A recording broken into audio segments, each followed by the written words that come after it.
భవనాన్ని ఇచ్చుకొచ్చి గదిలో మార్చి మళ్ళీ కట్టారో ఏమో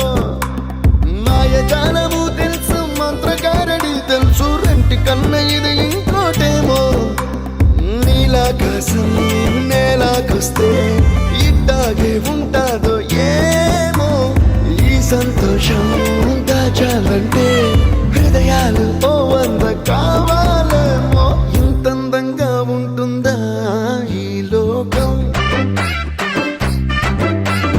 ఇన్నాళ్ళు ఈ మనసుకి తెలియాలే